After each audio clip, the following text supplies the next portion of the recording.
예, 안녕하세요. 연관검색어 시간입니다. 예, 연관검색어 청취자 여러분, 지난 일주일 어떠셨나요?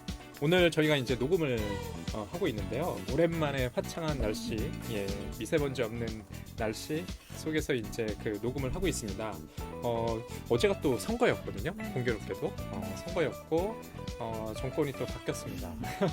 새로운 대통령이 됐고요. 좀 맥없이 뭐 선거가 지나간 것 같아요. 예, 그런 이제 느낌이어가지고. 그냥 공휴일 다음 날 하는 느낌으로 이제 오늘 방송을 진행하고 있습니다. 지난 일주일 어떻게 보내셨어요? 여름님이나 지인님?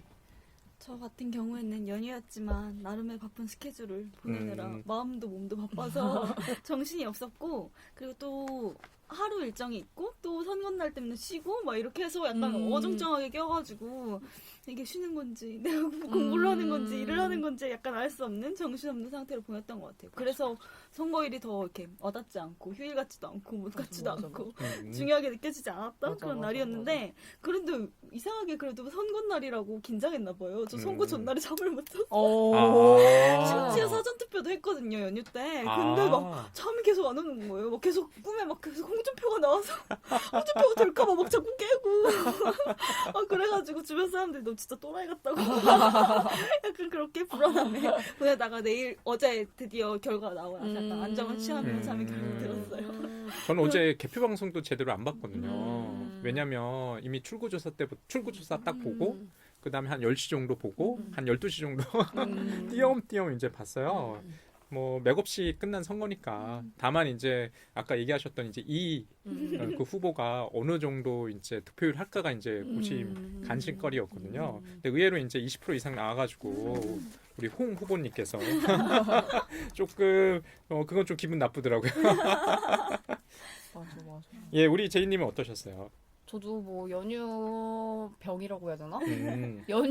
연휴에서 다시 일상으로 돌아오는 게 너무 힘들어가지고 진짜 계속 잠만 자고 그러다가 뭐 대선도 저는 당연히 될 거라고 생각을 해가지고 기대를 당연히 했으니까 그냥 그러려니 하고 지나갔는데, 저는 투표율이 높기를 바랬거든요. 계속 80% 진짜 기대 건 거로는 85%도 넘겠다라는 생각을 했는데 생각보다 아니라서 왜 안 하지 사람들 투표? 약간 그런 데서 오는 게 있긴 했어도 그래도 뭔가 그냥 뭐 그래도 그동안에 느꼈던 그런 무력감들이 이제는 사라지지 않을까라는 기대감이 큰 일주일이었던 것 같아요. 그러니까 지난 대선 내지는 지지난 대선보다는 투표율은 많이 올라갔다고 하더라고요. 뭐 그 정도의 이제 투표율은요. 예, 지금 이제 연관검색어 청취자 여러분도 투표 잘 하셨으리라 믿고요. 오늘 첫 번째 코너를 한번 시작해 보겠습니다. 연관검색어 첫 번째 코너 연관검색어인데요. 이번 주 저희가 코너 키워드로 잡은 이름은 이제 전주영화제입니다. 예, 지난주에 이제 전주영화제가 좀 끝났었고요. 네. 여기 있는 여름님이나 제이님, 저도 이제 전주영화제를 갔다가 좀 방문해서 영화제를 좀 즐기고 왔습니다. 자, 다들 어떠셨는지 좀 궁금해요. 여름님은 뭐 어떻게 전주영화제 뭐 즐겁게 보내고 오셨나요? 아까 전주영화제 얘기하시면서 저희가 즐기고 왔다고 하셨지만 즐기고 온 게 맞나? 이렇게 생각했어요. 저 가서 5일 있었는데 영화도 몰아보고 뭐 사람들도 몰아서 만나느라고 정신없이 진짜 연휴가 쉬는 게 아니야. 쉬는 게 없이 정말 열심히 달리면서 전주영화제를 즐긴 느낌이어가지고 좀 많이 힘들었고, 욕심을 내가지고 영화제 가면 욕심나잖아요. 여기 왔으니까 여기까지 왔는데 내가 2시간, 3시간 걸려서 여기까지 왔는데 영화 봐야 돼. 이거 개봉 안 해. 무조건 안 해. 그래서 막 보다 보니까 하루에 뭐 3개, 뭐 4개 이렇게 보고, 그러니까 좀 많이 힘들기도 했고, 지금도 머릿속에 뒤죽박죽 영화가 섞여가지고 이게 이 장면이었나? 이게 이 장면이었나? 약간 이런 상태고, 저는 작년에 전주 영화제 처음 갔는데 거기서 느낀 점이, 전주에서 못 본 영화는 다음 영화제에서 계속 볼 수 있다. 1년 내내 부산이든 어디든. 그래서 오히려 한국 영화 보지 말자 해서 외국 영화만 바꿨거든요. 그래서 더 정리가 안 되는 것 같아요. 뒤죽박죽 막 각국의 나라가 섞여가지고.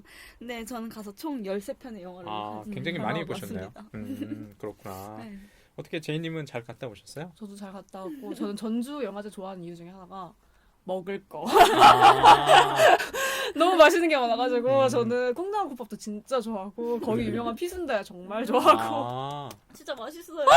저는 그것 때문에 전주를 가는 게 아닐까 싶을 정도. 음, 너무 그래서 행복했어요. 맛있는 거 많이 먹어서. 영화보다 먹을 거. 그랬었구나. 저는 너무 짧게 갔다 와가지고요. 한 이틀 갔다 와가지고 좀 전주를 즐기기에는 너무 부족한 시간이었던 것 같아요. 다음번에 한번 가볼 때는 좀 길게 좀 갔다 와야 되지 않나? 그러니까 전주가 지금 제이님이 얘기하셨던 것처럼 먹을거리도 되게 풍부하고 이런 명소들이 참 많잖아요. 뭐 한옥마을이나 이런데 물론 뭐 잠깐 스치긴 했지만 너무 좀 짧았던 것 같아요. 예.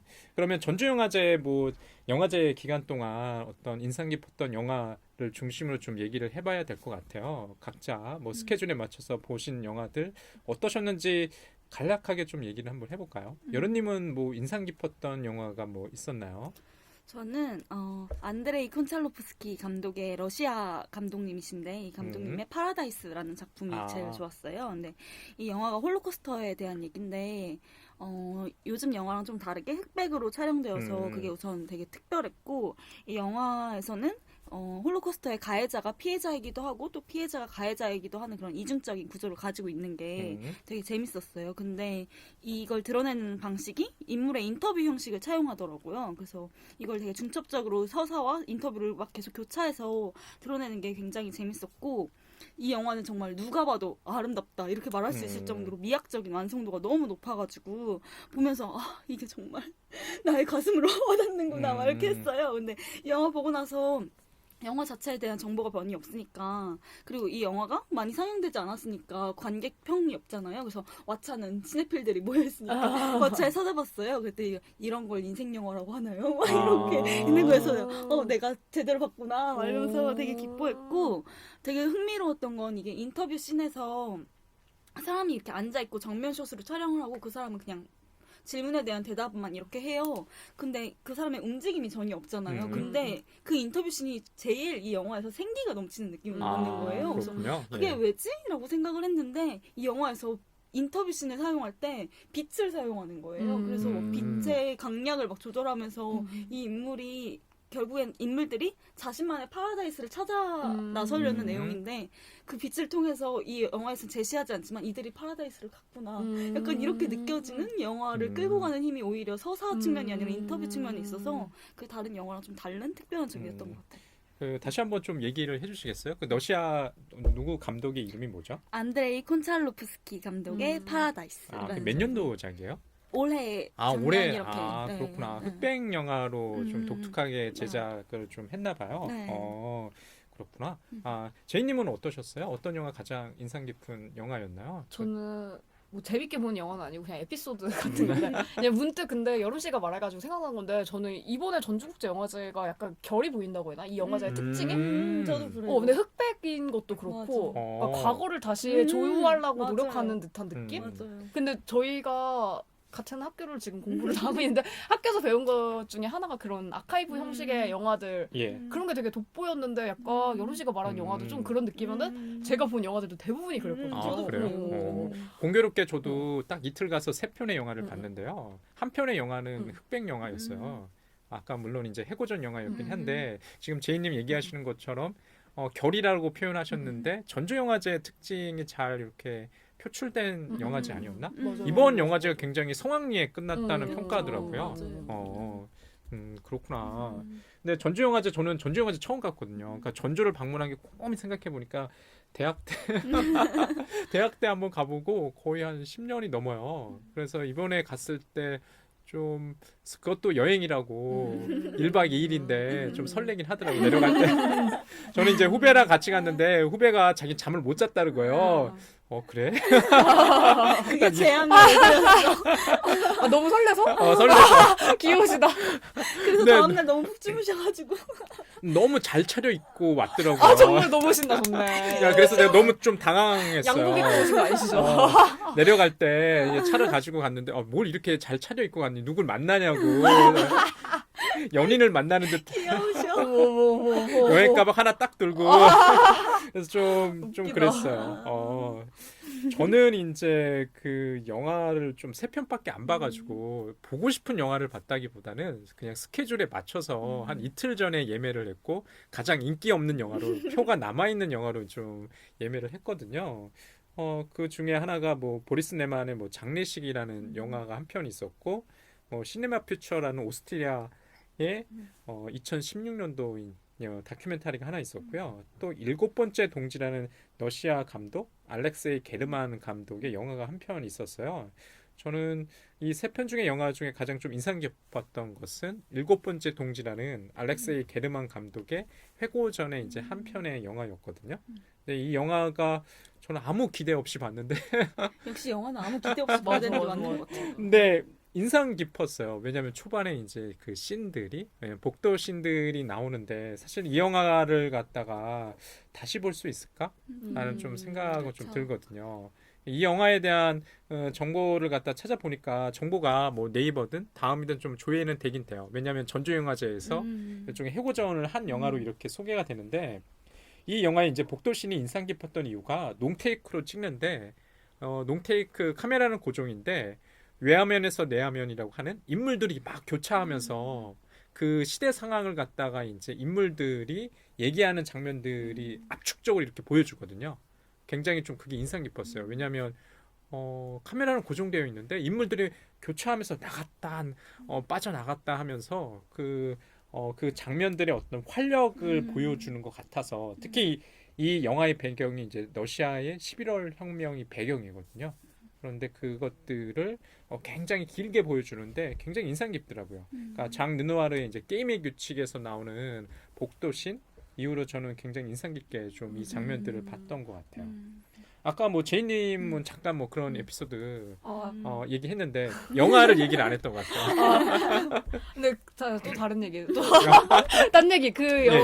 영화 복도에서 왔다 갔다 하는 예. 얘기, 그런 게 인상 깊으셨다 그랬잖아요. 예. 저는 그 전주에서 봤던 영화 중에 되게 이 영화 아무것도 아닌데 왜 이렇게 나한테 힘있게 다가오지? 라고 했던 영화 하나 있거든요. 그게 아우스터리츠라는 그것도 홀로코스트 우리나라로 치면 서대문 형무소를 예. 그냥 고정 카메라로 거기 오가는 그냥 관광객들을 찍는 거예요. 그러니까 말씀하신 저 것처럼 그거 보고 싶었는데 못 복도에서 봤어요. 그냥 가만히 있는 것처럼 거기서는 뭐 그 형무소 같은 곳을 그러니까 관광지가 되어버린 그 과거에는 되게 잔혹했던 공간이 예. 이제 관광지가 되어버린 곳을 그냥 가만히서 고정 카메라로. 고정 카메라로 보여주는데 정말 영화가 그거밖에 없어요. 이렇게 사람들이 왔다. 왔다 갔다 하고 그래서 그 장면이 되게 좋으셨으면 이 영화 나중에 제가 찾아봤는데 CGV 아트하우스에서 스크린 문학전이라고 한대요. 거기서 다시 이게 아우스터리츠라는 문학을 모티브로 해가지고 만든 거라서 그 장면 좋으셨으면 한번 보시면. 근데 좀 그런 생각도 좀 들어요. 전주영화제가 되게 특별한 영화들, 물론 뭐 전주영화제뿐만 아니라 다른 영화제도 마찬가지겠지만 이게 그 이후에 이제 개봉 안 되는 영화들이 워낙 많으니까 그러니까 전주가 특히 많아요. 그게 좀 아쉬운 것 같긴 해요. 이 영화를 좀 다시 보고 많은 사람들이 좀 공유하면서 맞아. 이야기를 하고 싶은데 맞아. 그런 면에서는 좀 아쉽다는 생각이 좀 드는 것 같아요. 맞아요. 근데 공교롭게 두 분이 얘기한 영화가 다 홀로코스트? 그러니까. 근데 이번에 그런 영화들이 비슷했어요. 많았던 것 그래요? 같아요. 비슷한 느낌의 영화들이 그래서 많았어요. 되게 고민했어요. 예매할 때 막 비슷한 영화가 되게 많아가지고 뭘 봐야 될지 모르겠는 그런 느낌이었어요. 그러니까 소재 자체가 홀로코스트니까 2차 세계대전 당시에 유태인, 뭐 대학살 이것들을 소재로 담은 영화가 많았나 봐요. 그 전후의 얘기 네, 이런 게 전후의 되게 얘기 많았어요. 맞아요. 어떤 기억이라는 소재와 오. 많이 연관되네요. 저도 좀 요거는 이제 영화제 얘기는 아닌데 지난주에 그 사울의 아들을 드디어 봤거든요. 사울의 아들을 봤는데 좀 저는 좀 기억이 남는 게 보통 우리가 그 흔히 얘기하는 것처럼 이런 배경을 다 보여주고 인물과 이렇게 들어가는 경우가 많은데 배경이 없고 인물만을 좀 따라가면서 이게 초점도 흐리잖아요. 그런 것들이 지금 보는 영화 흑백 영화나 이런 소재들이랑 좀 맞닿아 맞아, 있지 맞아. 않나라는 맞아, 생각이 맞아, 좀 맞아. 들었어요. 오히려 그런 게 저는 영화적인 표현이 우리의 기억이 저런 식이지 않을까라는 이렇게 생각들 이렇게 선택적으로 그 장면만 보이고 그 배경이 잘 흐릿하게 희미하게 이제 보인다 이런 생각들을 조금 했었거든요. 갑자기 이제 좀 그 사울의 아들이 좀 생각이 나네요. 그 전주영화제 사이트에도 그 제가 말한 파라다이스 영화 설명에 뭐 4월의 아들 뭐 이상의 작품, 홀로코스트 작품일 것이다. 약간 이렇게 언급되어 있더라고. 근데 전 4월의 아들 너무 싫어해서 파라다이스가 훨씬 나아. 이렇게 생각했나? 저는 모르겠어요. 그러니까 유럽 특히 이제 서구의 역사에서는 홀로코스트라는 그 경험, 그 기억이 회피하고 싶은 경험이면서 계속해서 이렇게 되살려야 되는 어떤 그런 것들인 것 같아요. 그러니까 서구의 관객들한테 보는 홀로코스트에 대한 것들, 그러니까 우리가 보는 홀로코스트는 좀 다른 것 같아요. 차라리 저는 세월호를 생각하면 좀 더 강렬하다는 생각을 좀 하고 있거든요. 맞아. 와닿는 게 다르게. 와닿는 게 다른 것 같아요. 지금 저희 같은 경우는 그런 기억들이랑은 좀 이렇게 거리가 좀 있으니까 그게 굉장히 잔인한 기억, 그다음에 좀 반인륜적인 사건. 그러니까 지금도 계속해서 그 기억들이 그쪽에서는 이렇게 들춰내고 기억하려고 하는 시도가 한편으로는 이제 머릿속으로는 이해가 되는데 마음속으로는 잘 이렇게 좀 정서적으로 좀 거리가 있는 거죠. 저는. 맞아. 근데 진짜 끊임없이 작품이 나오는 것 같긴 해. 홀로코스트 소재가. 제이님은 뭐 다른 영화는 없으셨어요? 저는 뭐 인상 깊었다기보다는 그 사건이 인상 깊어서 말씀드리는 건데 제가 전주국제영화제를 저녁에 도착을 했어요. 그래서 저녁 마지막 타임 영화를 봐야지 하고 친구랑 같이 영화를 예매하러 가는데 거의 다 영화가 매진된 거예요. 그래서 코드를 말해가지고 예매를 하잖아요. 몇 번 주세요, 몇 번 주세요. 근데 다 매진이래요. 그래서 친구가 그럼 이거 보자 해가지고 이 번호를 딱 말했는데 그 매표 해주시는 분이 발권해주시는 분이 잘못 들으셨나고요. 그래서 막상 발권해 보이니까 우리가 말한 영화가 아니라서 근데 이게 전주국제영화제는 취소 수수료가 있어서 1,000원. 그래서 그것 때문에 우리가 잘못한 게 아닌데 그분이 잘못한 건데 저는 기억이 잘 안 났어요. 솔직히 말하면 몇 번을 내가 말했는지 친구가 말했기 때문에 근데 영화 제목으로 이렇게 발권이 안 되나 봐요. 제목을 말해도 코드를 말해주세요 이렇게 하더라고요. 그래서 그래서 코드를 우리가 말했던 건데 우리는 제대로 말했는데 그분이 못 알아들어가지고 잘못된 영화가 나온 거예요. 그래서 친구가 그것 때문에 싸우려고 그랬어요. 왜 이거 주냐. 근데 제가 그냥 어차피 다른 거 매진됐으니까 그냥 이거 보자 그러고 그냥 말았어요. 근데 걔가 막 그래서 계속 씩씩거리면서 나 아니었으면 너 아니었으면 나 싸웠다고 이러면서 그래서 일단 그냥 영화 보자. 어차피 이거밖에 못 봐. 그러고 그냥 봤어요. 근데 저는 그냥 그래도 괜찮았어요. 그 영화가 프리츠랑이라는 영화인데 프리츠랑 감독 영화를 전기 영화? 그 감독 자체 전기 영화인데 자기가 그 프리츠랑이 만들었던 M이라는 영화의 원본을 가져와가지고 다시 그 원본 그 흑백 영화와 이제는 2016년에 제작된 영화인데 그 영화 그 시대에서 또 그때를 재현하는 모습이 같이 결합된 영화였거든요. 근데 그냥 재밌게 봤는데 친구가 그거 보고 나 그렇게 막 보기 싫다고 막 그 난리를 치던 친구가 갑자기 영화 끝나니까 막 메모장에 막 메모라고 난리가 난 거야. 그래서 왜 저러지? 그래서 왜 그러냐 그랬더니 자기 인생 영화 만났다고. 의외로 이제 얻어 걸린 영화. 그래서 그분이 근데 계속 봉사하시는 분이고 계속 일하시는 분이니까 계속 마주치는 거예요. 영화제는. 그래서 처음에는 그렇게 친구가 욕을 했는데 나중에는 나한테 로또 사다 준 사람이라고. 그래서 되게 기분 나쁠 수 있었던 에피소드였는데 행복한 엔딩이었고 그래서 그 영화가 굉장히 인상 깊었던 이번에 전주국제영화제에서 그런 영화였었어요. 그러니까 이 방송을 듣고 있는 연관검색어 청취자 여러분들도 이렇게 영화제를 한번 가보는 경험이 굉장히 좀 소중한 것 같아요. 저는 영화제를 이렇게 자주 가는 편은 아닌데 아무래도 이제 시간도 좀 걸리고 우리나라 이제 대표적인 영화제가 뭐 부산 영화제, 그다음에 전주 영화제일 것 같아요. 뭐 다른 뭐 부천에 이제 뭐 판타스틱 영화제나 그밖에 다른 뭐 영화제들이 많은 걸로 알고 있긴 한데요. 이 영화제 프로그래밍에서 영화를 보는 그런 경험, 뭐 체험이 또 나름의 이렇게 소중한 얻어 걸리는 영화를 낚을 수 있는 영화적 경험을 좀 넓히는 기회가 되는 것 같아요. 그래서 영검 청취자 여러분들한테도 항상 얘기하지만 좀 영화제를 좀 겸사겸사 여행 겸 자신의 이제 영화적 경험, 체험, 그 다음에 이런 가치를 좀 발견할 수 있는 그런 기회가 될 수 있을 것 같다는 생각도 좀 들어요. 여름님은 또 뭐 기억나는 영화는 없으셨어요? 저는 그 데니볼 감독의 트랜스포팅을 보지 않았거든요. 근데 유명한 건 알았어요. 약간 병맛 코드, B급 코드에 청춘물로 되게 남자들도 많이 좋아하고 매니아 팬층이 많은 작품이다라는 건 알고 있었는데 볼 기회가 안 닿아가지고 못 보고 있었는데 이번에 트랜스포팅 2를 한다는 거예요. 데니볼이래? 네.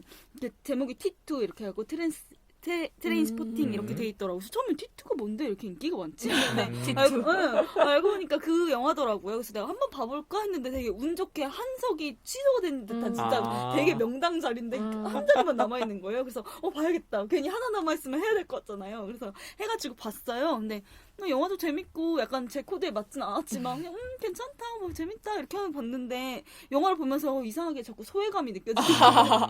저를 뺀 모든 사람들이 그 영화에 너무 광팬들인 느낌이 막 팍팍팍 와가지고 막 왜 웃는 거지 난 모르는데 근데 사람들 다 웃고 막 즐거워하고 이래서 되게 외롭다 이렇게 하고 영화를 봤는데 영화가 끝나고 났는데 제가 첫 영화 봤을 때는 아무도 박수를 안 치는 거예요. 그래서 뭐야 이상한 관객들이야 막 이렇게 했는데 그 영화는 진짜 엔딩 크레딧이 시작되자마자 막 기립박수 막 진짜 그래요? 박수 갈채를 막 보내면서 그 맨날 칸 영화제 이런 거만 보면 뭐 무슨 영화 끝나고 나서 기립박수 있으면 진짜 저게 가능한 일이야? 근데 제가 그걸 목격한 거예요. 기립박수 막 하면 휘파람 불고 막 소리 지르고 환호하고 난리를 치는 거여서 내가 이거 뭐야 이렇게 팬이 많았어 이러면서 정말 시네필 많다. 일종의 관객성을 좀 새롭게 경험할 기회군요. 그리고 이게 99년에 나왔던 영화가 20년 만에 속편이 나왔고 같은 감독이 같은 배우들을 가지고 20년 후의 이야기를 그린다는 점에서 이럴만하다라는 생각도 들었고 예전에 너 이름은 한창 개봉해서 승행했을 때 막 거기서 사람들이 오타쿠들이 그 노래 나올 때 막 따라 부른다고 했어요. 그런 일이 있겠어 했는데 그런 일이 있었겠다. 그러니까 믿게 됐고 아무튼 되게 새로운 영화제의 생기? 활력을 얻었던 경험이어서 너무 좋았어요. 어쩌면 그 여름님과는 좀 세대 격차가 크잖아요. 그 영화 자체가 90년대 말에 나왔으니까 그런 경험을 갖다가 직접 목격했다는 게 되게 신기하네요. 맞아. 영화제만의 좀 독특한 경험인 것 같아요. 박수 치고. 근데 저는 3편의 영화밖에 안 봤는데 한 편의 영화 같은 경우에 이제 그런 게 나오긴 나왔거든요. 그런데 몇 명만 하는 거야. 좀 너무 어색하더라. 근데 그거 있어요. 단편 이렇게 하잖아요. 예. 한국 단편 저도 잘 안 보긴 하는데 같이 갔던 친구가 단편을 봤는데 작품들이 별로일 수도 있잖아요. 예, 그렇죠. 근데 그러면 박수가 약간 안 나온대요. 맞아요. 저도 그거 그러니까, 되게 민망해요. 그럼 되게 민망하고. 꼭 박수를 쳐야 돼요? 근데 그런 건 아닌데 뭔가 자연스럽게 나오는 게 아니라 눈치 보면서 이 느낌이 그러니까 단편이면 또 묶음으로 있으니까 그게 확연하게 차이가 났을 때 되게 약간 이런 느낌이 있다고 그러더라고. 저 되게 열심히 쳐줘요. 볼 때. 그건 격려의 박수네요. 격려의 박수. 감독님도 있을 텐데 한국 영화니까. 환호의 박수가 아니라 본인도 아마 느낄 거예요. 관객들의 반응을. 그렇구나. 전주영화제 이게 짧은 기간이긴 한데 다음번에는 전주영화제를 아예 한 코너로 해서 좀 길게 얘기해 보는 것도 좀 좋을 것 같아요. 그러니까 이번에 저희가 그냥 일주일에 이제 연관 검색어 뭘 할까 좀 고민을 하다가 뭐 3명이 공통적으로 어떤 경험을 찾다 보니까 전주영화제를 키워드로 한번 뽑아봤고요. 이 방송 듣고 있는 그 청취자 여러분들도 한번 앞으로도 뭐 부천영화제가 또 앞으로 몇 개월 뒤 좀 있죠. 네, 여름 8월, 7월 그 정도 있는 것 같아요. 그러니까 수도권에 있으니까 한번 방문을 하셔서 영화제의 어떤 분위기, 기분도 한번 느껴보시고 좋은 영화를 갖다가 체험할 수 있는 기회 또 만들어봤으면 좋겠습니다.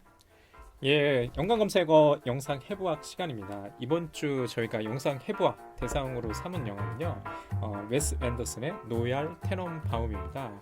이 영화는요, 2001년도 영화고요. 간략한 이제 정보와 출연, 그다음에 이야기를 갖다가 우리 이제 제이님께서 한번 소개하는 걸로 한번 멍석 출발해 보겠습니다. 예. 네, 제가 한번 해보겠습니다.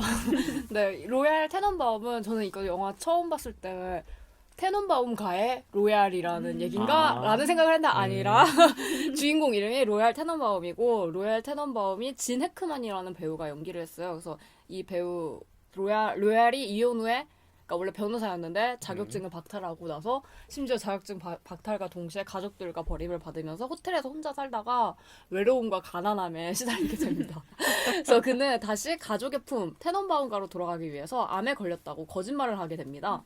근데 그에게는 3명의 자식이 있는데 세 자식이라고 하니까 내가 3명의 자식인데 다 유명한 배우세요. 그렇죠. 굉장히 다 유명한 지네크만도 뭐 워낙 유명한 배우고요. 벤 스틸러라는 체스 이분은 10대에서부터 부동산 투자 전문가였어요. 그리고 마고 기네스 펠트로 씨는 입양했는데 어렸을 때부터 천재적인 극작가라고 불리고요. 예. 루크 윌슨인 리치는 주니어 챔피언 테니스 선수이자 3년 연속 US 오픈 타이틀 획득한 천재입니다. 그러니까 3명의 천재를 가지고 있는 되게 어떻게 보면 우리나라로 치면 성공한 아버지로 보이지만 아닌 그래서 아무튼 천재였던 이 아이들이 각자의 상처를 가진 채 어른이 되게 되는데 그래서 다 뿔뿔이 살아요. 체스는 2년 전에 사고로 잃은 아내에 대한 트라우마 때문에 강박관념, 그러니까 이 탈출해야 된다는 훈련에서 성공해야 된다, 몇 시에 막 도착해야 돼, 약간 이런 강박관념을 가지게 되고 리치는 자신이 사랑한 마고, 근데 남매이긴 하지만 아무튼 예. 피가 이게- 섞이진 않았으니까 네, 마고가 결혼한다는 소식을 충격받아가지고 그 챔피언 테니스 선수 대회에서 참패를 하고 갑자기 불현듯 여행을 떠나가지고 갑자기 사라지고요. 예. 그 마고는 담배를 계속 12살 때부터 폈는데 아무도 몰라. 내가 봤을 때는 떠올렸을 때 그 기네스 펠트로 떨었을 때 담배밖에 생각 안 나는데 아무도 모른대요. 거기서는. 네, 그런 식으로 엄청 비밀이 많은 캐릭터로 나오는데 이 3명과 엄마, 아빠 모두 각자 다른 이유로 뿔뿔이 흩어져 살다가 테넌바움 가족은 다시 그 로얄 테넌바움이 아프다는 이유 그것만이 아니라 뭐 다른 이유들로 다시 이 저택에 모이게 되면서 영화가 진행이 됩니다. 그래서, 예. 네, 그래서 어떻게 이 가족들에게 행복이 찾아올 수 있을까요? 라는 의문을 던지면서 영화가 진행이 됩니다. 네. 그러니까 노엘 테넌바움이 생소할 수가 있으실 것 같아요. 이 영검 청취자 여러분들께서 웨스 앤더슨 만약에 몇 년 전 2014년이었나요? 그랜드 부다페스트 호텔의 감독이라는 것을 좀 아시면은 이 영화의 스타일을 갖다가 좀 유추할 수 있을 것 같아요. 특히 우리 제이님께서는 노엘 테넌바움의 그 웨스 앤더슨의 이제 전작들을 거의 다 보셨다고 얘기하는데 웨스 앤더슨 감독 어떤 감독인가요? 저는 근데 이 감독을 애초에 좋아하는 이유는 예. 그러니까 수업 시간에서 추천을 받았던 처음에 본 영화는 그거였어요. 스티븐 지소의 해저생활. 근데 그 영화도 되게 환타지예요. 이 약간 저한테는 웨스 앤더슨의 뭔가 뮤즈 같은 사람이 빌 머레이라고 생각을 하거든요. 그 배우가 주인공이에요, 그 영화가. 근데 그 시큰둥한 표정과 그 목소리, 그게 되게 그분이 스티브 지소로 나오는데 거기서 해저 생활을 하는 모습이 보였는데 예. 되게 너무 아기자기한 거예요. 근데 이 영화 자체도 이 영화도 로얄 테넌바움도 그렇고 이 감독의 모든 영화가 다 약간 진짜 절망의 상황인데도 그냥 웃으면서 이 상황을 하면서 그냥 마무리를 지어요. 근데 저는 이게 너무 좋은 거예요. 그러니까 그 그랜드 부다페스트 호텔 그게 저희 나라에서 엄청 흥행했잖아요. 근데 그 흥행 요소 중에 하나가 그 미장센이 너무 아름답다. 약간 이게 되게 컸는데 저는 이 감독을 되게 좋아하는 이유 중에 하나가 예. 그냥 진짜 진짜 막장이야 완전. 근데 그래도 막 박수 이렇게 치면서 그냥 이 끝내는 이 재미. 그러니까 완전히 그냥 영화라는 판타지에 빠지게 만들어 버리는 약간 이 느낌이 저는 되게 좋아하거든요. 그래서 이 감독을 이번에 가족이라는 테마에서 딱 떠올렸던 이유도 그런 거고 다른 많은 분들이 봤으면 좋겠다라는 생각이 들기도 하고 그리고 봤을 때 굉장히 사람들이 좋아할 수 있는 영화라는 생각이 들어가지고 이렇게 이 영화를 가져오게 되었습니다. 그러니까 사실 노엘 테넌바움도 지금 제이님께서 잘 언급하셨듯이요. 뭐 블랙 코미디죠. 그 보면은 진 해크만이 맡은 노엘 테넌바움이 20년 동안 집을 떠나서 호텔에서 살잖아요. 이 사람은 이제 법률가인데 뭐 어떤 이유인지 모르겠지만 그 아내 역할로 나오시는 그 분이 에슬린 테넌바움의 역할을 맡은 배우가 이제 안젤리카 휴스턴이라는 배우인데요. 한 20년 동안 떨어져 살죠. 경제적인 이제 그 보존을 하지만 혼자서 이제 아이 3명을 갖다가 정말 성공적으로 키운 거 아니에요. 뭐 첫째는 진짜 천부적인 경영, 이제 마이다스의 손이고 둘째는 아까 누구였나요? 이제 마고가 둘째로 나오나요? 기네스 펠트로가 맡은 천재적인 작가고 셋째는 이제 스포츠 선수인데 그 US 오픈 테니스 대회를 갔다가 이미 3번이나 이제 우승할 정도의 능력자예요. 그런데 어느 순간 성인이 돼서는 다들 어떤 상처를 가지고 있어요. 그렇죠. 첫 번째 아까 그 벤 스틸러가 맡은 이제 체스는 아내를 갖다가 비행기 사고를 이룬 뒤에 자기 아이들이 2명 똑같이 나오잖아요. 정말 웃긴 게 이 영화를 보고 나서 많은 분들이 첫 번째 그 체스 벤 스틸러가 맡은 인물이 항상 아디다스 맞아. 삼선 그 운동복을 나 입고 오늘 나와요.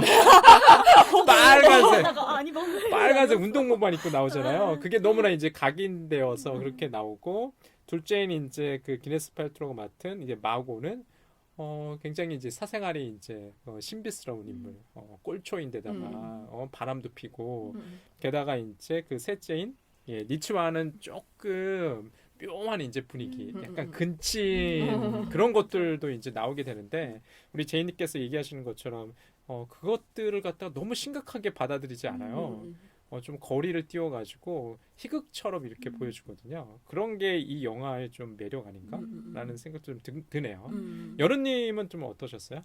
저는 웨스 앤더슨 저희가 생각해서도 그렇고 제 주변 사람들한테 웨스 앤더슨에 대해서 물으면 말씀하신 것처럼 이 영화가 굉장히 건조해서 다 좋다는 거예요. 웨스 앤더슨 영화 자체가 너무 감정적으로 우리가 몰입하는 걸 원하는 게 아니라 그냥 판타지로서 유의할 수 있게 건조하게 거리두기를 적당히 한다는 점에서 이 영화를 높게 평가를 많이 하더라고요. 그리고 저는 아까 체스, 마고, 리치 이 3남매에 대한 얘기를 했을 때 이 셋이 각자의 상처를 가지고 있는데 그 각자의 상처가 뭐 체스 같은 경우에는 2년 전 사건으로 그냥 밝혀지고 마고는 어렸을 때부터 뭐 애정 결핍이 있었고 리치는 뭐 언제부터 마고를 사랑한 건지는 아니지만 난 늘 언제나 널 생각하고 있었어 이렇게 해서 상처가 깊은 걸 우선 보여주는데 이들이 완벽하게 유형화되어 있고 캐릭터화되어 있고 그래서 이게 되게 애니메이션 같고 판타지 같은 게 그들의 그냥 외형을 봐도 느껴지는 것 같아요. 체스 같은 경우에는 2년 전 상처라고 했어도 그게 그러니까 결국엔 이 3남매가 상처받은 시점은 아버지가 떠났을 때인 것 같거든요. 이 영화에서 말하고자 하는 게.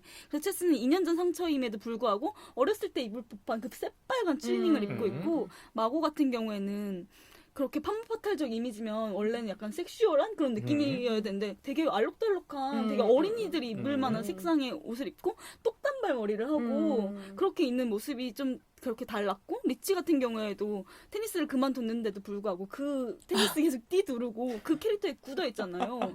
오히려 그걸 벗어 던지는 게 리치가 가장 많이 변화하는 모습을 보여주기 위해서 수염을 깎고 그걸 벗고 머리를 밀고 이렇게 캐릭터가 유형화되어 있는 걸 외형으로 이렇게 많이 보여주는 그런 감독이고 이런 영화였다고 생각을 했어요.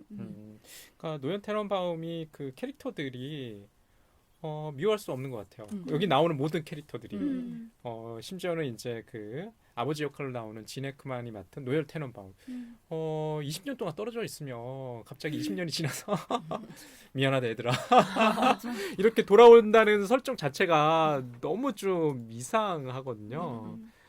나중에 이제 돈 다 떨어지니까 이제 집에 돌아온 거죠. 노엘 테넌바움이. 그러니까 이 제목 그 자체가 이제 노엘 테넌바움 가에 대한 이제 이야기인데 보면은 미워할 수 없고 굉장히 이제 재미난 것들이 좀 많은 것 같아요. 그러니까 저는 이제 이 영화를 보면서 딱 느꼈던 것들이요. 웨스 앤더슨의 이제 전작들, 뭐 저는 고작해야 이제 그랜드 부다페스트 호텔만 봤었는데 두 영화를 보면서 들었던 거, 이 사람은 탁월한 이야기꾼이구나. 라는 생각을 좀 많이 했어요. 그러니까 어떤 소설의 형식을 빌려서 실제로 이 영화의 출발이 프롤로그에서 책을 대출받으면서 출발하잖아요. 노엘 테넌바움이라고 적힌 책을 갖다가 대출하면서 프롤로그로 시작하고 1장부터 8장 그다음에 마지막에 이제 프롤로그까지 그러니까 책의 구성을 취하고 있다는 게 가장 독특해 보이더라고요.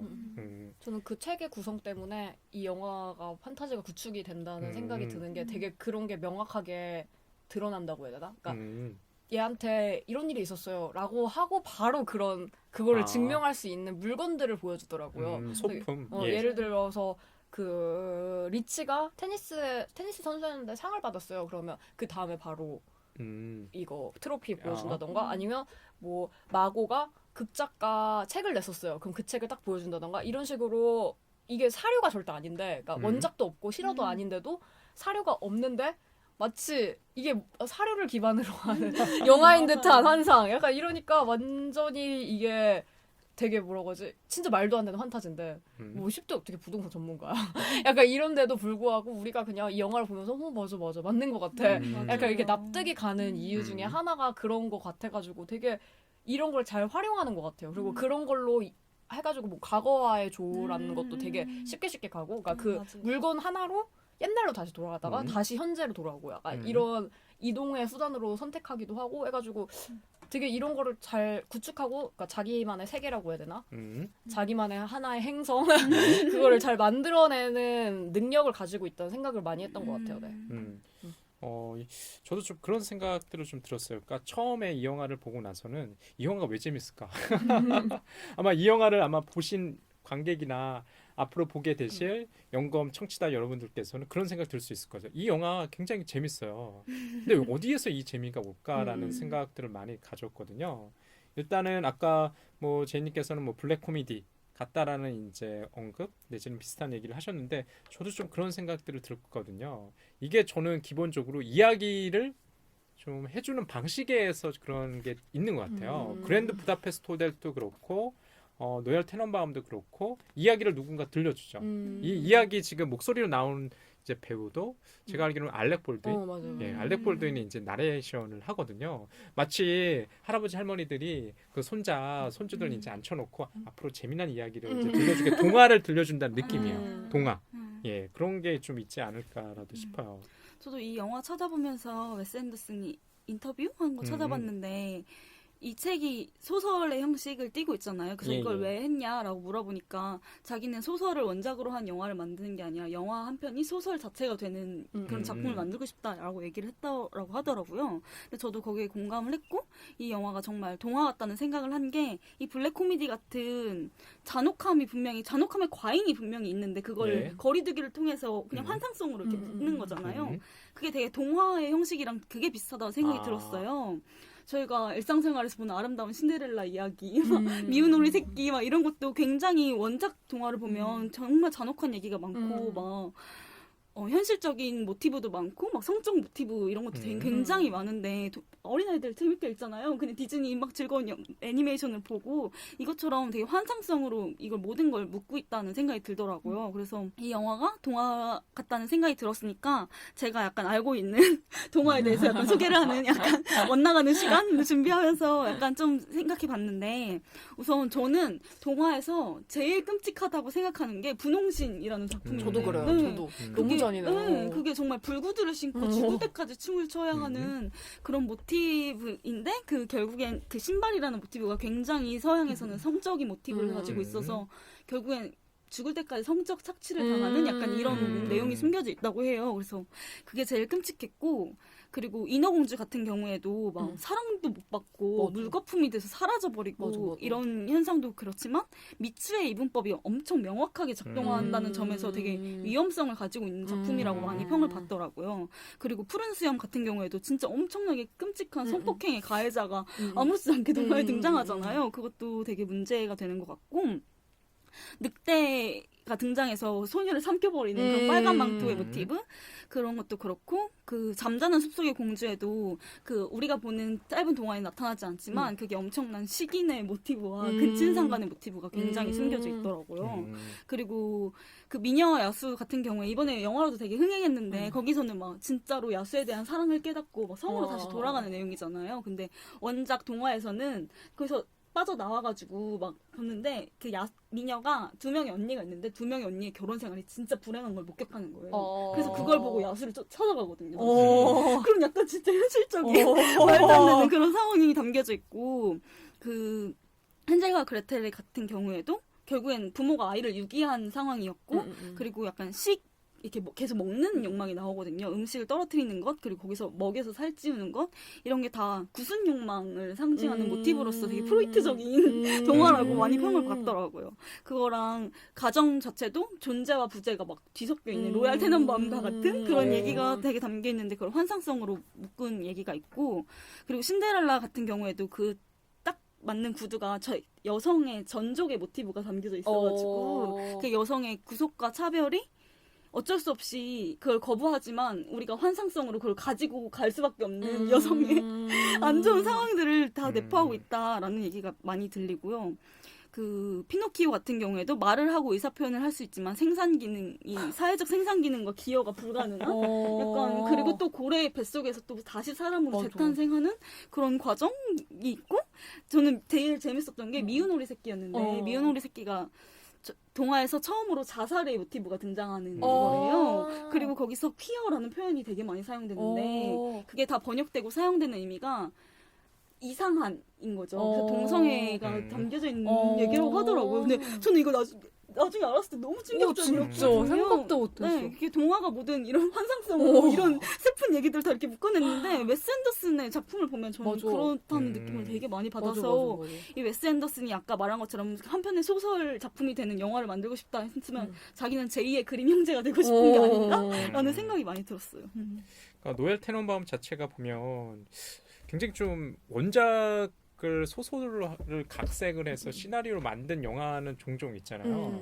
그런데 처음부터 영화를 만들면서 마치 이게 원작이 있는 듯한 분위기, 아우라를 갖다가 그 풍기면서 아까 이제 우리 제이님께서도 얘기하셨다시피 뭐 가령 US 테니스 대회에서 이제 우승했다고 그러면 그 우승 트로피를 갖다가 보여준다든지 소품으로나 아니면 마치 그 동화를 갖다가 연상하는 그런 것들 소재를 가져서 영화로 만들었다는 것 자체가 좀 특별한 것 같아요. 저는 그러니까 이 영화를 보면서 좀 이상했던 것 같아요. 인물의 그 시점을 보여주는 숏들이 그렇게 많이 없는 것 같아요. 맞아요. 카메라의 시선만 보여주는 그 숏들이 많거든요. 그러니까 관찰자인 거죠. 그런 것들이 이 영화 속에서는 확실히 많은 것 같아요. 카메라의 시선 내지는 그런 프레임을 보여주는 것들이. 그래서 왜 없을까라는 생각도 좀 들거든요. 보통 우리가 대화를 할 때는 이 가령 뭐 흔히 뭐라고 하나요? 그 뭐 180도 이제 뭐 숏앤 뭐 리버스 숏이라고 해서 숏과 이제 역숏을 갖다가 이렇게 보여주는 경우가 많은데 이 영화는 좀 그런 것들은 잘 없는 것 같다는 생각들을 가져왔거든요. 가령 인물들이 대화를 할 때 서로의 이제 얼굴을 바라본다기보다는 마치 멀리서 이제 그 두 명의 대화를 갖다가 동시에 이제 보여주는 거죠. 그걸 아까 뭐 제이님께서 얼핏 얘기를 하셨던 것 같은데 그런 것도 조금 특별한 것 같아요. 이 영화에서. 대화를 인물끼리 하는 걸 보면 예. 우리가 마주 본다고 생각을 하잖아요. 대화를 할 때 예. 보통. 근데 거기 이 영화에서는 마주 보는 것보다 나란히 앉아 있는 모습을 우리가 보는 듯한 느낌? 그래가지고 대화를 해도 이렇게 마주보는 아까 말씀하신 리버스 샷이 있는 게 아니라 예. 그냥 나란히 앉아 있는 둘의 모습을 우리가 보게 되는 경우가 많은 것 같아요. 근데 저는 그게 되게 시점이 뭔가 불명확하니까 오히려 이거를 이 사람들이 아니라 뭔가 캐릭터? 예. 정말 레알 이 로얄 테넌바움이라는 세계 속에 있는 캐릭터들을 보는 듯한 그런 느낌? 그래서 인형 같다는 생각을 많이 하는 것 같아요. 그래서 아까도 계속 이제 동화 같다 내지는 또는 뭐 캐릭터가 이제 애니메이션 캐릭터를 보는 것 같다는 그런 느낌이 거기서 오는 거 아닐까라는 생각이 들까. 우리가 이 이야기에 이제 어떤 인물에 정서적으로 밀착이 안 돼요. 맞아. 그러니까 어떤 인물의 시선으로 이 영화를 따라갈지가 처음부터 없죠. 이 영화는 그런 영화가 아닌 것 같아요. 보통 우리가 정서적으로 영화를 보게 되면 어떤 인물의 시선을 따라가면서 그 인물에 마치 동화되면서 흔히 이제 내러티브 뭐 조금 어려운 용어로 하면 뭐 디제시스라고 해서 이 가상의 공간에 완전히 밀착돼서 그런 환상을 좀 느껴야 되잖아요. 근데 이 영화는 전혀 그렇지 않죠. 그렇기 때문에 이 영화가 그렇기 때문에 재미난 것 같아요. 만약에 그런 생각 좀 들거든요. 이 노엘 테넌바움에 우리 어떤 특정한 인물에 딱 밀착돼가지고 이야기를 따라가면 내 손 잘리고 막 굉장히 슬플 것 같아요. 너무나 잔인하지. 그쵸. 가령 예를 들어서 체스는 2년 전에 아내를 비행 사고로 잃고 그 트라우마에 시달려가지고 일정한 시간 되면 애들 막 깨우기만 해서 맞아. 대피 훈련 시키잖아요. 저게 뭐 하는 짓이? 그 중에 첫째는 굉장히 시큰둥한 표정이. 왜 아버지는 저럴까? 그런 이제 것들이 좀 있는 것 같아요. 그래서 아까도 우리가 그 여러분님께서 이제 좀 길게 동화의 모티프를 막 설명을 해주셨잖아요. 동화의 모티프라는 게 가까이서 보면 정말 잔혹극이거든요. 맞아. 특히 아까 분홍신 저는 잘 몰랐거든요. 분홍신 예전에 그걸 모티프로 한 영화도 좀 있었던 기억이 나요. 엄정화 씨 나오는 아, 거죠. 엄정화 씨였나요? 맞아. 그게 엄정화 씨 나왔나? 뭐 김혜수 씨 아니었나요? 맞아, 김혜수 씨. 한국 영화 맞아, 있었어요. 맞아. 분홍신의 네, 그 네, 캐릭터. 분홍신만 생각이 나가지고 저는 그 분홍 구두만 그런 게 보면은 진짜 밀착해서 보면은 정말 비극인데 멀리서 이렇게 보면 희극이죠, 희극. 그런 것들이 지금 이 영화가 주는 즐거움이자 그 안쪽에서 보면은 그걸 환상성이라고 해야 되나? 라는 생각이 들어요. 그러니까 누가 이제 그런 얘기를 하던데, 그러니까 우리가 실제가 너무 잔혹하잖아요. 그걸 다 까발려졌을 때는 너무나 잔혹하기 때문에 견딜 수 없다는 거죠. 그걸 견디기 위해서 이런 환상, 판타지를 갖다가 같이 살아갈 수밖에 없는 그런 게 조금 느껴지는 것 같아요. 그래서 이 영화에서도 되게 감정 표현이 자제되는 것 같아요. 그러니까 그 자살 시도를 했을 때도 이들이 막 울고 막 격한 그 감정들이 다 배제가 되는 게 소리 지르고 자살했대 누가 뭐 이름 뭐였어 리치가 자살했대 막 뛰어가면 그 소리가 다 배제가 되는 거예요. 그러니까 눈물 흘리는 모습이 나오지도 않고 소리가 들리지도 않고 만약에 눈물 흘릴 걸 보여주고 싶다 하면 번진 마스카라 그러니까 그 이후의 장면만 보여주는 거야. 그러니까 그 감정 표현이 격하게 나오는 경우가 거의 없는 것 같아요. 그러니까 생각해보면 영화 속 캐릭터들이 웃는 장면 혹시 보신 적 있으세요? 없는 것 같아요. 그러니까 그런 식으로 약간 모든 감정들이 무 상태. 그거 있어요. 그거 차에 매달려서 손자랑. 맞아. 그때 진정한 웃음이 근데 나고. 그때 로얄이 죽기 바로 직전이잖아요. 그때만 기억나는 것 같아요. 그러니까 저도 아까 니치가 자살 시도를 하잖아요. 그러니까 마치 새로운 삶을 준비하는 듯. 저는 자살하리라 기대를 안 했거든요. 머리를 깎고 수염을 깎고 그러더니 이제 그 손목에 이제 그 칼을 긋는데 아마 영화 속에서도 그것도 보여줄 거예요. 그 마지막에 이제 자기가 자살 시도를 해서 얼마나 이렇게 맞아. 마구가 보여달라고 팔목이 거졌는지 많이 무겁다 생각했어. 그런데 그 장면조차도 저는 굉장히 뭐랄까 이게 정서적으로 좀 동감이 안 되더라고요. 맞아, 저거 맞아. 뭐하러 보여주지? 별로 안 슬퍼. 자살 시도한 사람인데. 안 슬퍼요. 굉장히 이제 잔인한 장면인데도 불구하고 그런 것들이 지금 여기서 보여지는 것 같아요. 굉장히 좀 가까이서 보면 잔혹한 드라마인데. 근데 다른 전작들도 생각해보면 되게 잔인해요. 그래요? 그러니까 가장 많이 본 그랜드 부다페스트 호텔 거기서도 막 손 잘리나? 맞아, 무슨 어디 잘리는데 막 저 소리 질렀어요 그때. 진짜 잔인해. 그리고 막 그거를 막 진짜 잔혹하게 막 어디 포장해서 막 보내고 이런 장면이 있었던 것 같아. 제 기억은. 너무 잔인해. 그런 효과가 제가 볼 때는 또 바라 형식 아까 내레이터를 이제 등장시켜서 뭐 이야기를 들려주기 때문에 그런 효과를 가져오는 것 같기도 하고 아까 뭐 카메라의 뭐 시점 뭐 이런 것들 얘기했는데 노바디 숏이죠. 아까 누구한테 기속될지 모르는 숏들 이런 것들이 거리감을 유지하면서 오는 그런 재미 내지는 약간 유머스럽다는 것도 좀 있는 것 같고요. 아까 뭐 소품 얘기하셨는데 미장센도 참 이게 좀 아름답다라고 해야 되나 그런 게 있는 것 같아요. 인형극에 인형의 집 꾸민다는 느낌이 좀 있어요. 그 스티븐 지소의 해저 생활을 보면 예. 그 진짜 레알 그 지소 씨의 예. 해저 생활을 보여줘요. 그래서 그 해저 잠수함이라고 해야 되나? 그거를 딱 보여주는 장면인데 그것도 진짜 장난 것 같아요. 이거 진짜 맞아? 싶을 정도로 근데 실제로 세트장을 만든 거긴 한데 카메라를 그래서 그 층층이 이렇게 진짜 무슨 우리 어렸을 때 아파트 5층 이러면 이 5층의 단면 이러면서 1층, 2층, 3층 이런 식으로 그 화면을 보여주거든요. 그것도 그 영화도 그렇고 문라이즈 킹덤도 그렇고 그래가지고 그거를 탁 이렇게 카메라 무빙을 이렇게 탁탁탁탁탁 이런 식으로 해가지고 보여주는 것도 있고 그리고 갑자기 영화 제목이 생각나. 인도 가는 건데. 그 봄날 얘기할 때 제가 얘기했던 건데 기차가 나오는 그 영화 제목이 뭐였지? 갑자기 생각이 안 나. 아무튼 그 영화에서도 세트장을 훌훌훌 이렇게 훑는 장면이 있는데 약간 그런 식으로 뭔가 정말 뭐라고 하지? 인형극 같고 마치 우리 어렸을 때 가지고 놀던 인형의 집 같은 그런 거를 되게 이 사람이 되게 좋아하고 그런 거에 대해서 엄청 신경 쓰는 것도 있고 되게 영화를 하시기 되게 잘했다라는 생각이 들 정도. 보니까요. 제가 그 찾아보니까 어머니 아버지도 꽤 유명한 영화 제작자였다고 이렇게 나오는 것 같아요. 근데 어릴 때 이제 부모님이 이혼하시고 나서 본인이 이제 뭐 아버지 어머니 뭐 재능을 물려받았겠죠. 그렇구나. 그다음에 아까 여름님께서 저희 이제 방송 전에 그런 언급을 조금 하셨는데 이게 뭐 층층이 좀 화면이 레이어가 있다는 느낌을 좀 얘기해 주셨잖아요. 그것 정도 좀 얘기를 좀 해볼까요? 저는 아까 인형극 같다 얘기하셨고 아까 뭐 5층 아파트 이렇게 훑는 이런 장면 얘기하셨는데 웨스 앤더슨이 공간을 비칠 때는 그렇게 카메라 이동을 통해서 그냥 이렇게 훑는 듯한 느낌인데 한 장면을 다룰 때는 인물들을 가지고 그 공간에 뭐라 해야지 깊이 그리고 그 장면에서 벌어지는 사건과 서사의 깊이를 인물의 배치를 통해서 만든다는 생각이 든 게 인형극 같은 게 저는 그 세트장의 모습이 되게 그거 같아요. 싸이월드 미니룸 꾸미는 느낌처럼 맞아. 이렇게 층층이 놓는데 그걸 저 자유롭게 배치하는 것 같지만 같은 선에 배치할 수 있는 것 같지만 거기서 XY축이 정해져 있잖아요. 그 안에서 예. 우리가 배치할 수 있는 스타크래프트도 우리가 여기다 두고 싶지만 그 칸에 맞춰서 초록색 칸에 맞춰서 해야 되는 것처럼 뭔가 이렇게 정해진 틀이 있는 듯한 느낌이 들더라고요. 저는 이게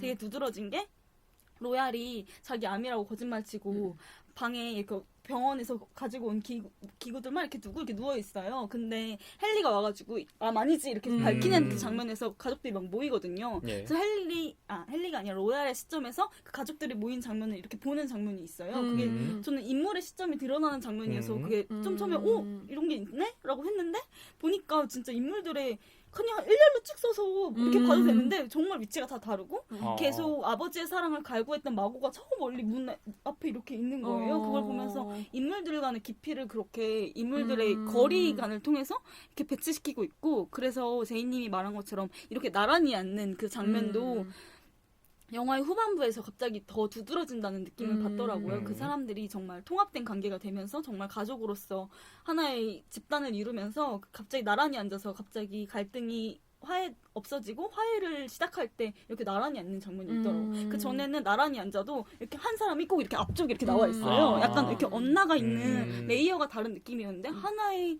레이어로 합쳐지면서 그 세트장과 그 공간과 모든 것들이 합쳐지면서 우리 가족이 되었습니다. 이렇게 한다는 느낌이 영화 후반부에 더 강하게 느껴졌던 것 같아요. 그러니까 지금 뭐 여러분들께서 잘 이제 정리를 해주셨는데요. 노열 테넌바움을 보면 확실히 어떤 미장센이 참 아름답다는 생각을 해요. 인형의 집에 인형의 집을 이제 꾸민다는 느낌도 좀 들고요. 그다음에 카메라 워킹. 이 사람은 정말 카메라 워킹이요. 춤을 춘다는 생각이 드는 것 같아요. 항상 뭐 그랜드 부다페스트 호텔뿐만 아니라 노열 테넌바움도 제가 이제 가장 인상 깊었던 이제 농테이크는 이제 육교에서 엘리 그러니까 이제 기네스 펠트로가 맡았던 이제 엘리라는 인물이 엘리가 아니군요. 이제 마고죠. 마고가 거기 보면 이제 오웬 윌슨이 맡은 이제 엘리 캐시라는 역할로 나오는 인물과 만나는 장면이 있어요. 둘이 이제 불륜 관계죠.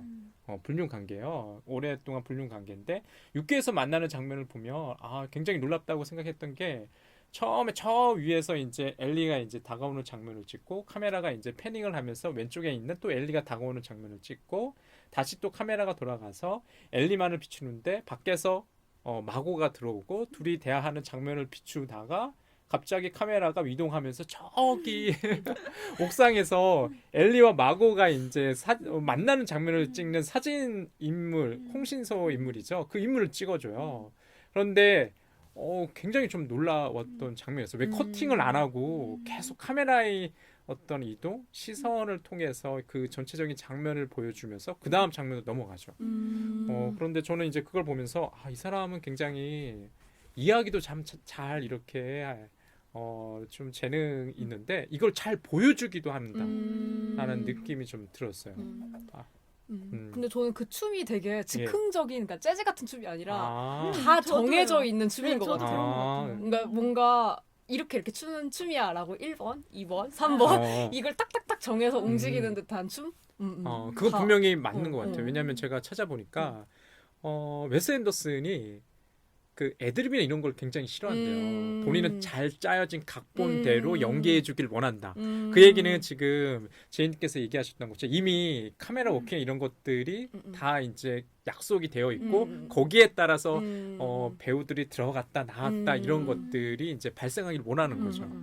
그러니까 이제 좀 짜여졌다는 느낌들이 있어요. 그래서 좀 인위적이라는 느낌이 있는 것 같아요. 맞아. 영화가 인위적이라는 느낌이 좀 있는 것 같아요. 그러니까 자연스럽지 않고 항상 보면 좀 부자연스럽다는 느낌도 있거든요. 그래서 차라리 그 미스터 폭스 미스터 판타스틱 폭스 네. 그게 그거 뭐야 스톱모션으로 만든 애니메이션인데 인형이에요 진짜. 그래서 그게 진짜 이 감독한테도 어떻게 보면 제일 맞는 제작 환경일 수도 있어요. 왜냐면 그런 층층이를 보여준다던가 그리고 말씀하신 것처럼 다 정해진. 그러니까 음. 배우가 연기를 하지 않아도 얘네가 다 그냥 연출할 수 있고. 딱딱딱딱 할 수 있고 뭐 표정도 그렇게 크게 필요하지 격한 게 필요하지 않으니까 오히려 저는 이 감독이 계속 애니메이션 작업했으면 좋겠는데 돈이 많이 드나? 아, 되게 잘하실 것 같은데 계속 했으면 그게 진짜 이 사람한테 엄청나게 완벽한 제작 환경을 만들어줄 수 있는 것 같다는 생각이 많이 들더라고요.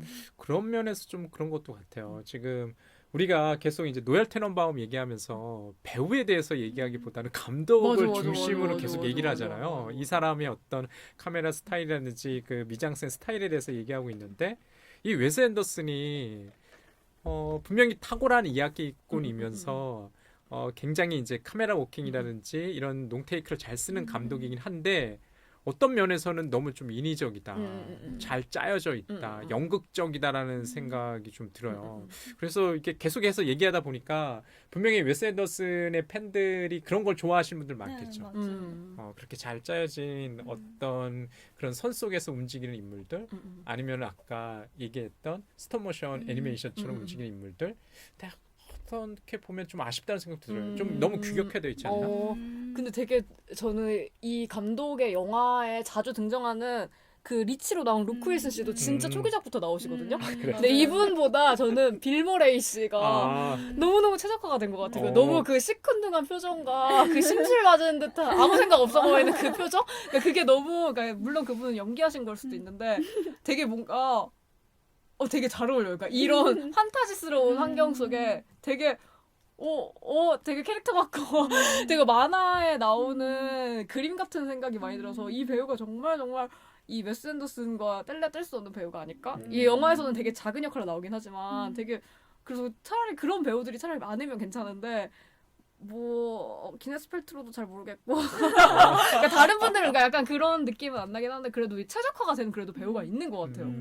자주 등장하는 배우가 있다고 음. 하더라고 같이 작업하네. 근데 지금 이제 얘기하시다 보니까 갑자기 그런 생각이 들었어요. 저는 키티가 갑자기 문득 떠올랐어요. 키티가 높여줘. 입이 없잖아요. 맞아요. 얘가 무슨 표정하는지가 잘 몰라요.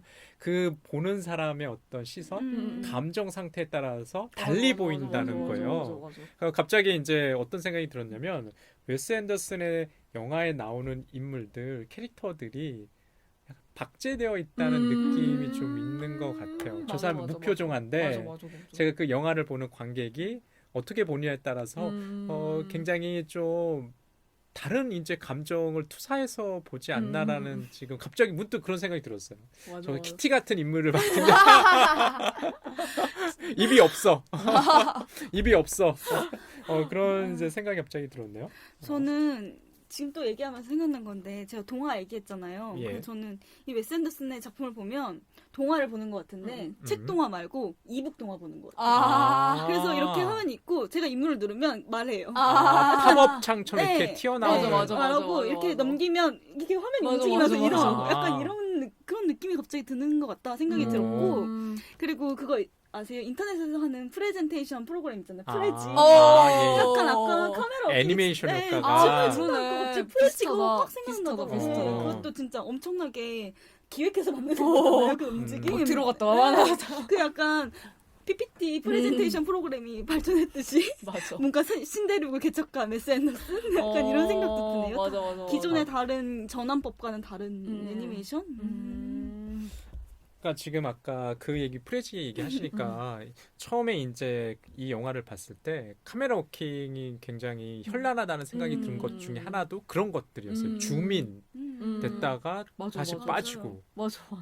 프레지? 진짜 프레지다. 거기 진짜 그런 거 많잖아. 갑자기 막 들어갔다가 사진에서도 빠지고. 소품 갑자기 맞아. 들어갔다가 못한 거 들어갔다가 나왔다 그런 것들이 있어요. 맞아. 굉장히 많이 사용이 돼요. 그러다 보니까 이 영화를 보시게 되면 웨스 앤더슨 영화가 항상 그런 것 같아요. 이게 활력이 넘친다는 생각이 들어요. 카메라 워킹이 들어갔다 빠졌다 이렇게 위동을 패닝했다 틸트했다 이런 것들이 좀 확실히 있는 것 같다는 생각이 들었어요. 정말 프레시인데. 오랜만에 좋은 생각하네요. 오늘 방송 만족스럽네. 그런 생각이 항상 있는 거예요. 그러면서 이제 어떤 활력, 운동이 느껴지는 것 같아요. 정말 세미님이 말씀하신 대로 정말 이분이 스토리텔러인 게 예. 그러니까 이 물건은 그냥 가만히 있어도 아. 알아서 막 그 감독이 알아서 막 이렇게도 봐주고 저렇게도 봐주고 아. 이런 느낌이 딱 맞는 것 맞아요. 같아요. 아, 그렇구나.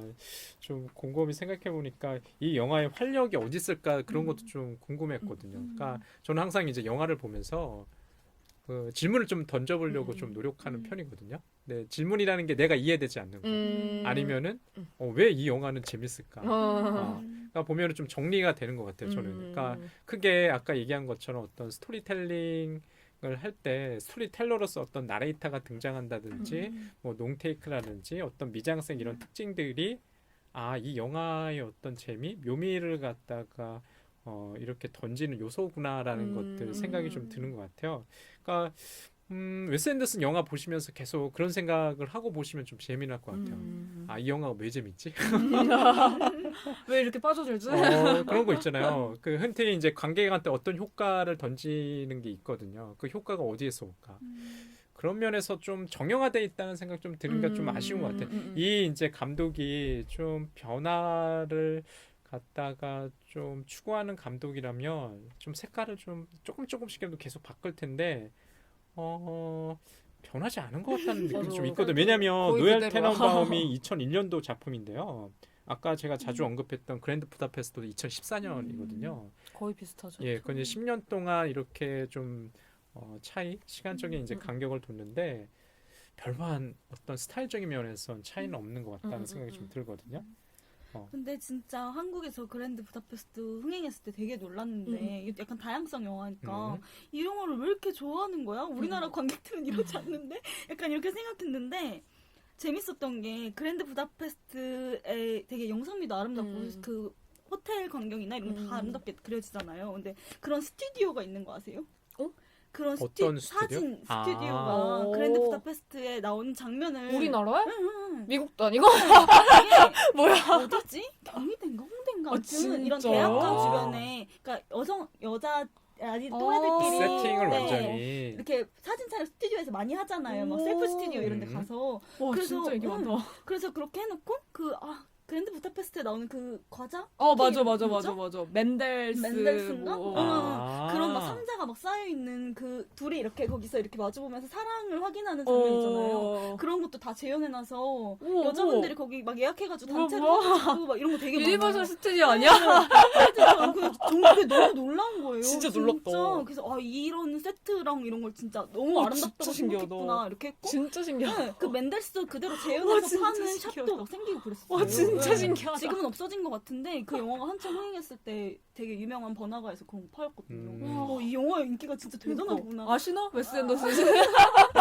정말 거기서 너무 촬영하고 싶어가지고 너무 예뻐가지고 재밌을 것 막 같아, 저장해두고 되게. 그랬었거든요. 그게 되게 재밌었어요. 정말 동화 같은 음. 장면이네요. 아기자기한 소품들과 마치 내가 이제 꿈 내지는 동화 속 주인공이 되는 그런 판타지를 갖다가 제공하는. 그밖에 웨스 앤더슨이 뭐 광고 작업도 많이 했다면서요, 맞아. 제이님. 주로 어떤 광고? 샤넬. 근데 그것도 비슷해요 스타일. 아 그래요? 그러니까 스타일이? 제가 봤던 거는 그 블루에 나왔던 배우 누구셨지 그분? 줄리엣 비노시였나요? 아니. 아닌가요? 그 블루 말고. 그 블루 가장 아니에요? 따뜻한 색 블루. 갑자기 갑자기 왜 생각이 안 나지 그분? 최근 그분도 되게 시큰둥하게 생겼잖아요. 왜 이름이 생각이 안 나지? 아델 말고. 아무튼 찾아보세요. 네이버에 한번 검색해보세요. 예. 아무튼 그분이 나오는데 그분도 되게 시큰둥하게 생겼는데 그분이 샤넬 광고인가? 근데 거기도 또 배경도 예. 제 기억에 호텔 아니면 기차였던 것 같아요. 그러니까 그런 식으로 되게 범위에서 벗어나지 않는데 또 사람들이 그걸 좋아하니까 그러니까 그러니까 그런 광고도 많이 찍더라고요. 그러니까 완전하게 어떤 세팅된 환경에서 작업하기 싫을 굉장히 좋아하나 보네요. 지금도 광고마저도 약간 그런 느낌이었어요. 조금 판타지를 갖다가 계속해서 풍겨줄 수 있게 그 속에서 그 샤넬을 거기 이제 샴푸랜드 향수 광고였겠죠. 맞아, 향수였어요. 향수 광고였던 것 같아요. 그런 이제 아우라 이런 분위기를 풍기는. 그렇군요. 역시 지금 보니까 웨스 앤더슨의 어떤 스타일들이 이 한 편의 영화를 보더라도 좀 잘 사는 것 같긴 하네요. 예, 오늘 저희 영상예부학 시간에는요, 노엘 테넌바움, 웨스 앤더슨의 2001년도 미국 작품을 가지고 좀 얘기해 봤는데요. 아마 이 영화를 지금 보지 못하셨거나 앞으로 봤던 분들이라면 한번 저희 방송을 들어보고 저희가 오늘 얘기했던 뭐 카메라 워킹이라든지 뭐 미장센 그밖에 이제 동화 그밖에 이 이야기적인 면들을 좀 확인을 하시면서 다시 보시면 좀 재미날 것 같다는 생각이 듭니다. 앞으로 뭐 웨스 앤더슨이 뭐 계속 뭐 작업을 하겠죠. 앞으로 영화 내지는 광고 그밖에 영상이 좀 기대가 되고요. 예, 오늘 영상 해부와 로열 테넌밤을 가지고 얘기해봤습니다. 예, 고맙습니다. 예.